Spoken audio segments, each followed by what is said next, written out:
افلا يتدبرون القرآن افلا يتدبرون القرآن ام على قلوب اقفالها۔ الحمدللہ ماہ رمضان کے 3 روزے ہمارے مکمل ہوئے۔ رب العالمین سے دعا کریں کہ اللہ تعالیٰ بقیہ روزوں کو بھی صحت و عافیت کے ساتھ رکھنے کی توفیق عطا فرمائے اور ان روزوں کو اور ہماری چھوٹی موٹی عبادتوں کو اللہ تعالیٰ قبول فرمائے۔ تلک الرسل یہ تیسرا پارہ ہے۔ اس پارے کے اندر بہت ساری باتیں رب العالمین نے بتلائیں۔ چند آیتوں کی تفسیر اور اس کا خلاصہ انشاءاللہ آج ہم معلوم کریں گے۔ اس پارے میں 2 بڑی آیتیں ہیں۔ یہ عظمت کے حساب سے بڑی آیت اور ایک مقدار کے حساب سے بڑی آیت، یعنی عظمت کے حساب سے بڑی آیت یہ آیت الکرسی ہے، گرچہ کہ وہ چھوٹی ہے لیکن اس کا مقام و مرتبہ بہت بڑا ہے۔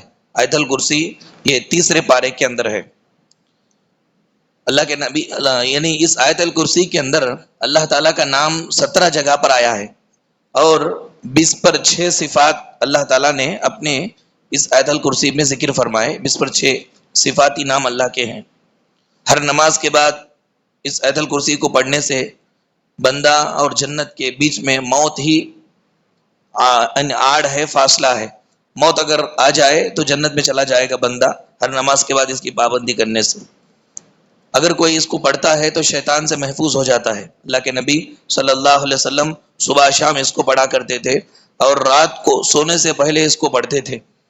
حدیث میں اللہ کے نبی نے کہا کہ اگر کوئی رات میں سوتے وقت آیت الکرسی پڑھ کے سو جائے تو ایک فرشتہ اللہ تعالیٰ اس کے لیے مقرر کر دیتا ہے، صبح تک دوسرے شیطانوں سے، مصیبتوں اور بلاؤں سے وہ فرشتہ اس کی حفاظت کرتا رہتا ہے۔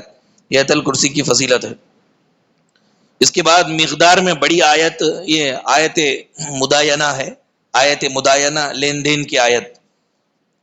غریبوں کا تعاون مالدار لوگ جو کرتے ہیں، ایک تعاون تو یہ ہے کہ ان کو کچھ دے دیا جائے، ان کی مدد کی جائے، اور ایک تعاون یہ ہے کہ ان کو قرض دیا جائے، انتظام کیا جائے ان کے لیے۔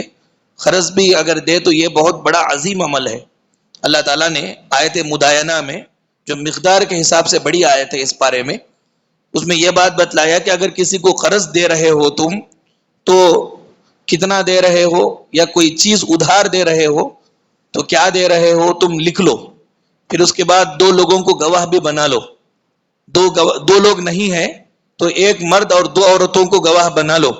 اور اللہ تعالیٰ نے کہا کہ اگر لکھنے کی سہولت نہیں ہے تو جس کو تم ادھار دے رہے ہو اس کے پاس ایک کوئی چیز رہن میں رکھ لو، کوئی چیز نکال کر کے رکھ لو تاکہ اس کو یاد رہے کہ یہ ادھار اس نے لیا ہے۔ ایسا سب اللہ نے کیوں کہا؟ اس لیے کہا کہ بعد میں جھگڑا نہ ہو۔ عام طور پر آدمی پھسل جاتا ہے پیسوں کے معاملے میں، لین دین کے معاملے میں، کتنا بھی بڑا ہو لیکن پیسوں کے معاملے میں بدک جاتا ہے۔ اللہ کے نبی صلی اللہ علیہ وسلم نے بیان فرمایا، ہر امت میں اللہ تعالیٰ نے فتنے کے لیے الگ الگ چیزوں کو رکھا، لیکن فتنۃ امتی المال، میری امت کا فتنہ مال ہے۔ آپ دیکھیں لڑائی جھگڑا، دھوکہ دہی، چوری، ان سب کے پیچھے یہی روپیہ پیسہ کار فرما ہوتا ہے، یہی چیز پیچھے ہوتی ہے۔ جھگڑا لڑائی آپس میں، خاندانوں میں، یا اسی طرح سے لوگوں میں، سوسائٹی کے لوگوں میں نہ ہونا اگر سمجھے تو لین دین کا معاملہ پرفیکٹ رکھنا چاہیے۔ تو کیسے؟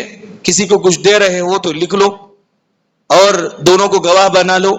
راستے میں اگر یہ لین دین ہو رہا ہے، راستے میں کوئی آپ کو نہیں مل رہا ہے تو جس کو دے رہے ہو اس کے پاس سے کوئی چیز رہن میں رکھ لو کہ میں نے تم کو یہ چیز دیا ہے نشانی کے طور پر۔ یہ آیت مداینہ ہے، تیسرے پارے میں لمبی آیت ہے، یہ بہت بڑی آیت ہے، بہت بڑی آیت ہے، اور عظمت کے اعتبار سے آیت الکرسی اور حجم کے اعتبار سے بڑی آیت یہ آیت مداینہ ہے۔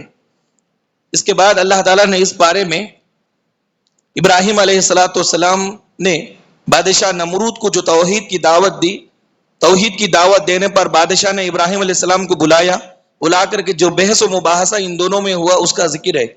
بلائے گئے ابراہیم علیہ السلام دربار میں پہنچے، بادشاہ نمرود کے دربار میں، بڑا کفر والا بادشاہ، اپنے آپ کو خدا کہتا تھا۔ سامنے کھڑے ہوئے ابراہیم علیہ السلام تو بادشاہ نے کہا اب یہ رسوخ ہے انسان کا کہ اس کے پاس حکومت ہوتی ہے تو سب سے بڑا سمجھتا ہے، پیر اس کے اوپر چلے جاتے ہیں. تو اس نے کہا کہ تمہارے رب کا تعارف پیش کرو. تو ابراہیم علیہ السلام نے 2 صفات اللہ کے بیان فرمائے. کہا کہ میرا رب وہ ہے جو مارتا ہے اور جلاتا ہے. مارتا ہے اور جلاتا ہے، یہ 2 صفات اللہ تعالیٰ کے ابراہیم نے بیان فرمائے. تو لوگوں کو بیوقوف بنانے کے لیے، یا یہ خود موٹے دماغ کا تھا، اس نے کہا کہ میں بھی تو مارتا ہوں جلاتا ہوں. قیدیوں میں سے 2 قیدیوں کو بلایا، ایک کو چھوڑ دیا، دوسرے کو قتل کر دیا. لوگوں سے کہا کہ دیکھو اس کا رب کیا بڑا کام کر رہا ہے، وہ کام تو میں بھی کر رہا ہوں. تو اس ابراہیم علیہ السلام نے دیکھا کہ یہ عقل کا موٹا ہے، یا لوگوں کو بیوقوف بنا رہا ہے. کچھ نہیں بولے بلکہ دلیل پیش کر دی، ان اللہ یاتی بالشمس من المشرق فاتی بها من المغرب فبہت الذی کفر. اچھا تو پروردگار وہ ہے جو سورج کو مغرب سے نکال کر مشرق میں، یعنی مشرق سے نکال کر کے مغرب میں ڈبوتا ہے، مشرق سے نکال کر مغرب میں ڈبوتا ہے. اور اگر تم اپنے آپ کو خدا کہتے ہو، اللہ کہتے ہو، تو الٹا کرو، سورج کو مغرب سے نکال کر کے مشرق میں ڈباؤ. تو کافر ہکا بکا ہو گیا، بادشاہ کے پاس جواب بننا پڑا. یہ مباحثہ اس بارے میں اللہ تعالیٰ نے ذکر فرمایا. اس کے بعد حضرت ابراہیم علیہ السلام کی دعوت کی تائید میں اللہ تعالیٰ نے اس بارے میں کل 5 واقعہ ذکر فرمائے. ہاں ابراہیم نے جو بات بتلائی کہ اللہ تعالیٰ کے پاس ایک قدرت ہے کہ اللہ جلاتا ہے اور مارتا ہے، تو 5 واقعہ اللہ نے بیان فرمائے. ایک واقعہ عزیر علیہ السلام کا کہ جا رہے تھے ویران بستی سے، لاشیں پڑی ہوئی تھی، کہنے لگے کہ اللہ یہ ساری بستی کو تو پھر کیسے دوبارہ زندہ کرے گا.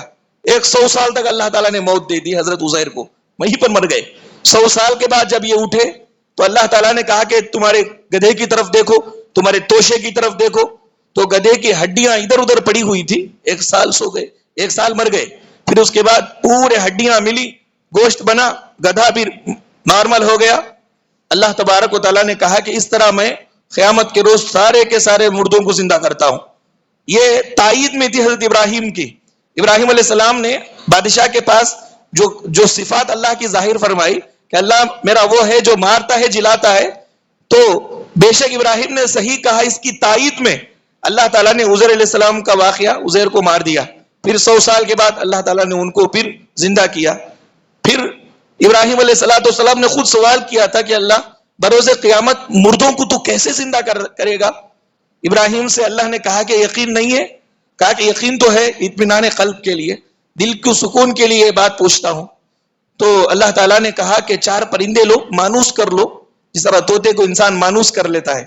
طوطے کو جب انسان مانوس کر لے تو طوطا اس کی بات سنتا ہے. ایسا تم 4 پرندوں کو مانوس کر لو، اپنے ہینڈر میں کر لو. پھر اس کے بعد 4 کو ذبح کر دو، ملا لو ٹکڑے، اور پہاڑ کے ادھر ادھر لے جا کر کے رکھ دو الگ الگ ٹکڑے. پھر اس کے بعد ان کو بلاؤ اپنے اس کے نام سے، پھر وہ نکل کر کے آئیں گے. یہ اللہ تعالیٰ نے مردہ کو زندہ کرنے کا واقعہ ابراہیم علیہ السلام کے ذریعے بتلایا. اس سے پہلے یعنی دوسرے پارے کے اندر اور 3 واقعات تھے. وہی جو کوہ طور پر 70 لوگ گئے تھے اللہ تبارک و تعالیٰ موسیٰ علیہ السلام کے ساتھ، تو وہاں پر جا کر کے لڑ لیے موسیٰ سے. کہا کہ جب تک ہمارے پروردگار کو ہم اپنے آنکھوں سے نہیں دیکھیں گے تیرے اوپر ایمان نہیں لائیں گے. تو 70 لوگوں کو اللہ نے موت دے دی. پھر موسیٰ علیہ السلام نے درخواست کی تو اللہ نے پھر جگایا، پھر ان کو زندہ کیا. یہ قدرت ہے اللہ تعالیٰ کی کہ اللہ مارتا بھی ہے جلاتا بھی ہے. دنیا میں کسی انسان کو یہ طاقت نہیں ہے. پھر اس کے بعد گائے کا واقعہ، ایک آدمی مر گیا تھا، لوگوں کے اندر چمبا ہو گیا، پریشانی شروع ہو گئی کہ کس نے مارا ہے. تو موسیٰ علیہ السلام کے پاس واقعہ لایا گیا. تو موسیٰ علیہ السلام نے اللہ تعالیٰ سے التجا کی. اللہ تعالیٰ نے کہا کہ ایک گائے ذبح کرو اور دم کا ٹکڑا لے کر کے موتا کے اوپر مارو. دم کا ٹکڑا لے کے موتا پہ مارا گیا تو مردہ اٹھا. اس کو کون قتل کیے بولا، پھر مر گیا. یہ اللہ تعالیٰ نے مردے کو مارنے کے بعد پھر جلایا. اس طرح اور ایک واقعہ اسی میں ذکر ہوا کہ یہ قوم تھی، بہت زیادہ لوگ تھے، دشمن ان پر حملہ کرنے کے لیے آئے، بزدلی بتا کر کے بھاگنے لگے، سب کو اللہ نے موت دے دی. بزدلی بتا کر کے بھاگنے لگے، سب کو اللہ نے موت دے دی. پھر اس کے بعد اللہ تعالیٰ نے زندہ کیا.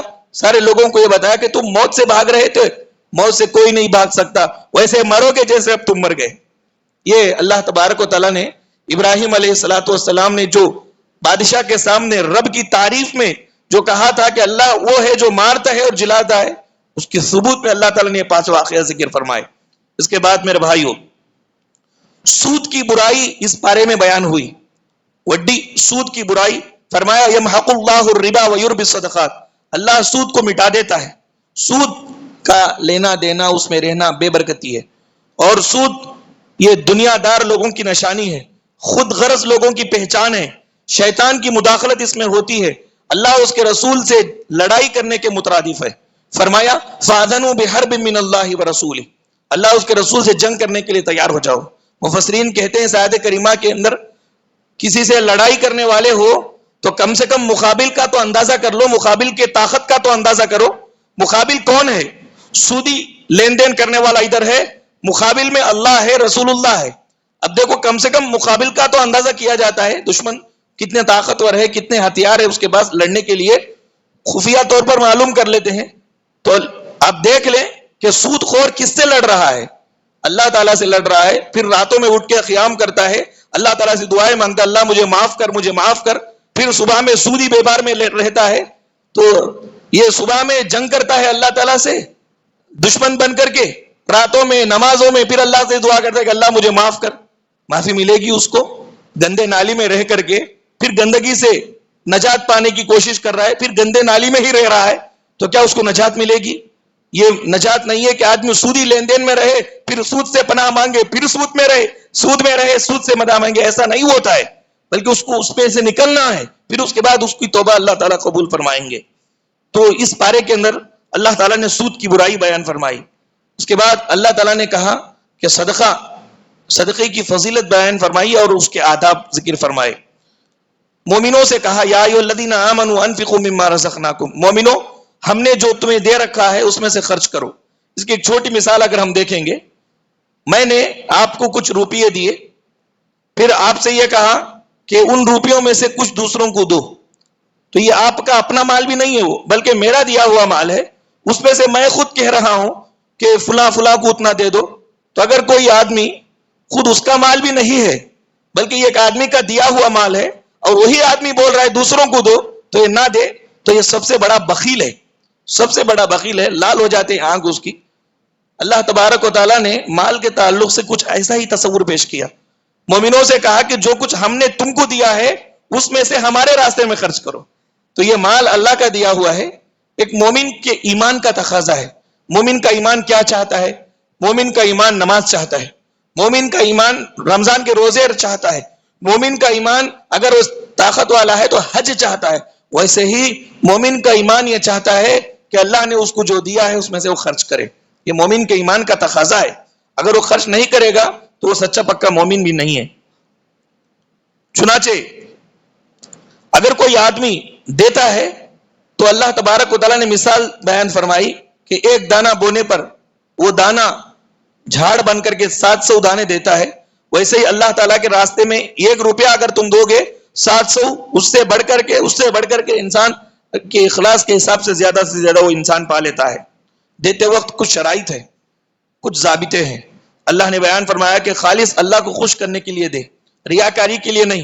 ریاکاری کے لیے اگر انسان لاکھوں روپے دیتا ہے 1 روپے کا ثواب بھی اس کو نہیں ملے گا، اور جہنم بھڑکائی جائے گی ریاکاروں سے۔ پھر کہا احسان نہیں جتلانا، دے کر کے یہ نہیں کہنا کہ میرے دینے کی وجہ سے وہ مالدار ہوا ہے، احسان کسی سے نہیں جتلانا، تانا بھی نہیں مارنا کسی کو دے کر کے کہ ہمارے ٹکڑوں پہ یہ جیتا ہے، ہمارے ٹکڑوں پہ یہ پلتا ہے، تانا بھی نہیں مارنا چاہیے۔ اور اسی طرح سے دل کی خوشی سے دینا چاہیے، دل کی تنگی سے نہیں بلکہ دیتے وقت دل کی خوشی سے دے۔ انسان بھی کتنا عجیب ہے، دیکھو اللہ سے جب مانگتا ہے کروڑوں روپے مانگتا ہے، لاکھوں روپے مانگتا ہے، جب اللہ کے راستے میں دینے کی باری آتی ہے تو سکے گننے لگتا ہے، ایک سکہ گننے لگتا ہے، جب مانگنے کی باری آتی ہے تو لاکھوں مانگتا ہے اور کہتا ہے کہ انگنت مانگتا ہوں اللہ سے، میرا مولا بہت بڑا ہے، سخی ہے، دینے والا ہے۔ پھر اسی کے راستے میں دینے کی باری آتی ہے تو اس کا نفس قبض ہو جاتا ہے۔ ایک تو یہ کافر کی پہچان ہے، دوسری یہ یہودیوں کی پہچان ہے، تیسری یہ نفاق ہے۔ مومن حضرات اللہ تبارک و تعالیٰ کے راستے میں بے دریغ دیتے ہیں، خود ہمارے نبی کریم صلی اللہ علیہ وسلم اس کی مثال ہے۔ اس کے بعد صدقہ دیتے وقت کوئی چیز اچھی چیز صدقہ میں دے، ردی چیز اللہ تعالیٰ کو پسند نہیں ہے، اچھی چیز دے، جو ہم پسند کرتے ہیں وہی چیز دے صدقہ کے اندر، یہ اللہ تعالیٰ نے تعلیم دی۔ پھر کہا صدقہ اگر ہم دے رہے ہیں غریبوں کو دیں، مانگنے والوں کو دیں، سائل کو دیں، ساتھ ساتھ ان لوگوں کو بھی دے جو مانگتے نہیں ہیں، حقیقت میں ضرورت مند ہے. اللہ نے فرمایا للفقراء الذین احصروا فی سبیل اللہ، ایسے فقیروں کو بھی دو جو راہ خدا میں روک لیے گئے، باہر جا کے وہ کام نہیں کر سکتے. یحسبهم الجاہل اغنیاء من التعفف، سوال سے بچے رہنے کی وجہ سے مالدار لوگ ان کو بڑے مالدار سمجھتے ہیں.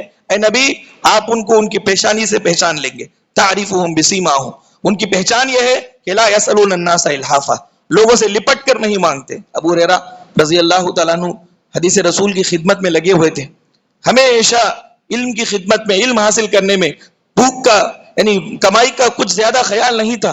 بھوک زیادہ لگ رہی تھی. ایک مرتبہ ابو بکر صدیق رضی اللہ تعالیٰ عنہ جا رہے تھے تو بھوک ہے، ان کے گھر میں یہ کچھ کھلائیں گے بول کر پوچھے نہیں. دیکھو ضرورت مند ہے لیکن پوچھنے سے کترا رہے، ملے جا کر کے مسئلہ پوچھے. ابو بکر سمجھے نہیں، وہیں پہ کھڑے ہوئے جواب دیے چلے گئے.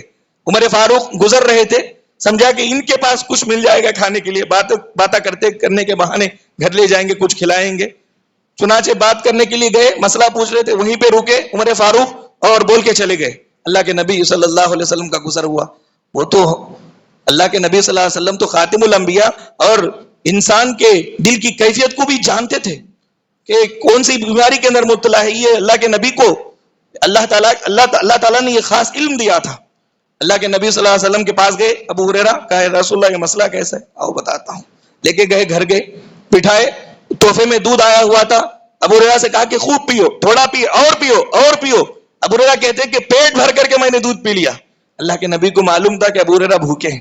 اس طرح مالدار لوگ ایسے فقراء کی جو پوچھتے نہیں ہیں، پوچھ نہیں سکتے ہیں، ان کی خدمت کرے، ان کا تعاون کرے، یہ اللہ تعالیٰ نے حکم دیا. اس کے بعد یہ کہا کہ اللہ بڑا قدیر ہے. قدرت کی چند مثالیں اللہ نے دی. پہلی مثال سن 2 ہجری میں جنگ بدر ہوئی تھی.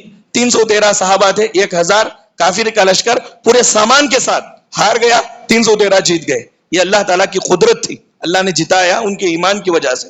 اور مریم علیہ السلام، پورے قرآن میں عورت کا ایک ہی نام آیا ہے مریم، اور مرد کا ایک ہی نام آیا ہے زید.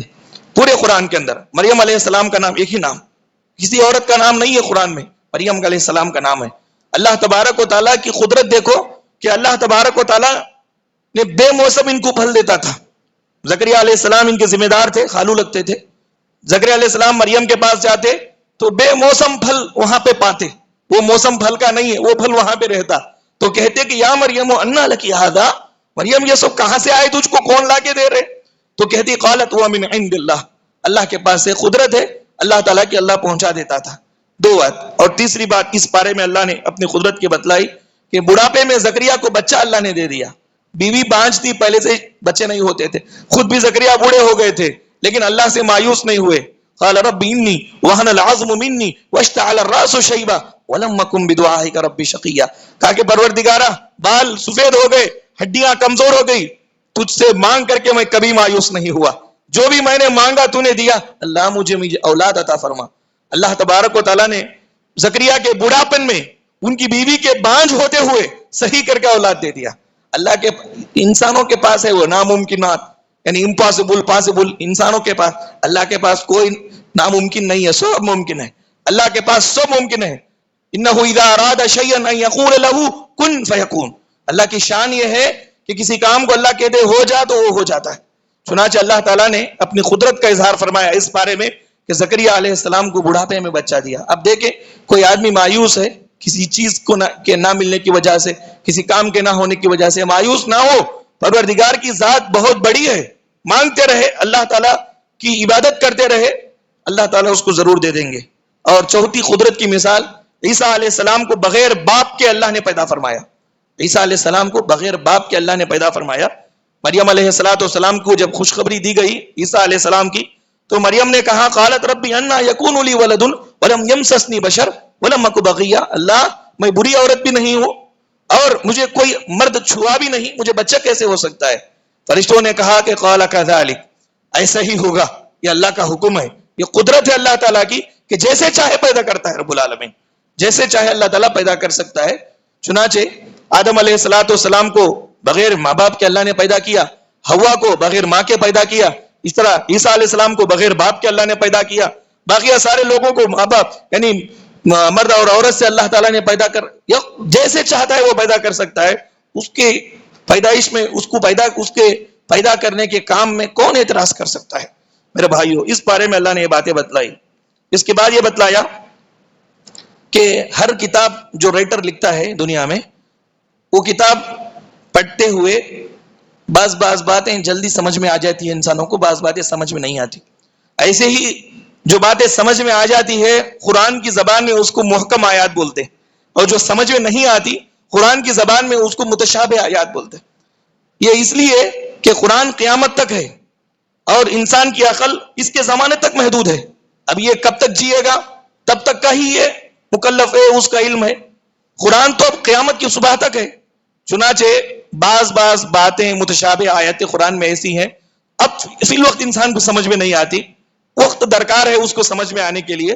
تو جو وقت آتا رہے گا اللہ تعالیٰ وہ معنی لوگوں کو بتاتا رہے گا. مومنوں کو چاہیے کہ جو باتیں سمجھ میں آئے قرآن میں، جو باتیں سمجھ میں نہ آئے، بس سب اللہ کی طرف سے ہی ایمان لائے. والراسخون فی العلم یقولون آمنا به قل کل من عند ربنا وما یذکر الا اولو الالباب.